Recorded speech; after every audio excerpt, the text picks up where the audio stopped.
My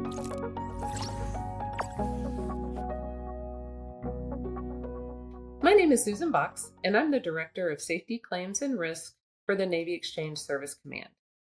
Claims management is a large part of our risk control program, as it is for most organizations. At the Navy Exchange, we carry a high retention on our property insurance program, so following the key steps of the claims management process is important. As part of the Navy, most of our stores and lodges are located near water.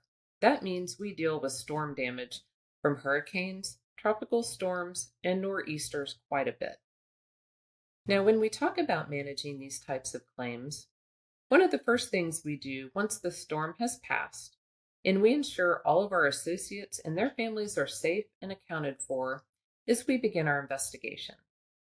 Depending on the size of the loss, we may investigate from our home office with the help of our field partners, or we may send an internal adjuster out to handle the investigation. If we are investigating remotely, it's very important that we designate one point of contact at the claim site to work with. In the past, we have found that communication can become muddled if you have multiple people reporting information back to the home office or command center. It's also important to remember that access to a location following a storm could be difficult, so you may not be able to get people on site as quickly as you want or need to get the information. In large storm events, communication can also be an issue, especially if cell towers are damaged. We then begin to gather information on the buildings and any exterior damages to get an idea of the extent of the impact. This information may be in pictures, videos, or often via just a phone call. Documentation is key. We ask for detailed reports of damaged equipment, merchandise, and fixtures to include fixed asset numbers and photographs. We have encountered in the past where a store may be trying to get rid of old merchandise or expired product by reporting it's damaged with no photographs or other documentation available.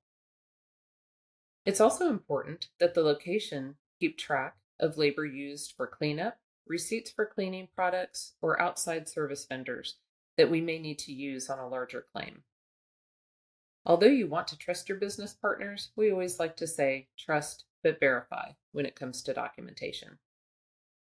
Once we have an idea of the extent of the loss, we begin setting reserves and reviewing coverages for our self-insurance layer. For us, we have different business lines that have very different lines of coverage, and it's important to get those right from the very beginning. Having confusion over what is covered can bring on some very uncomfortable decisions during the claims process.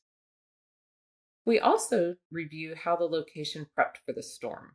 For instance, if they had a tent sail set up outside and left merchandise and/or equipment out to get wet, we may end up pulling back on some of the coverages that we would normally extend. Prior to the storm hitting, if we know ahead of time that a storm is coming, we do send out a standard email that goes out to leadership on site with expectations of how to prepare for the storm and then what to do after the storm. Then, when we're ready, we can begin to set initial reserves. Reserves are discussed in more detail in this course, and remember, setting reserves is a very important part of the claims management process. You want to ensure that you are not over or under reserving on all your claims. Once you have all of your documentation, it's time to come to a resolution. For our self-insurance, we don't just automatically pay for all the losses submitted. We'll review the documentation, take depreciation where necessary, and as we did in our last storm claim, we pushed back on payment for merchandise losses. Why did we do that? Because after asking multiple times for documentation and pictures, we still received very little.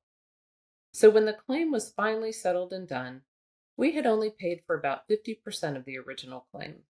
This was an important lesson learned for this location, that in the future they need to do a better job of documentation. Because of our high retention, we settle most of our claims internally and fairly quickly without having an outside adjuster involved, which is nice for us. The claims management process can be overwhelming, especially following a catastrophic event. But by having a plan in place, In being consistent and following the steps, it makes it much more manageable. So take back what you learn in this course to ensure your organization's claims management process is the best it can be.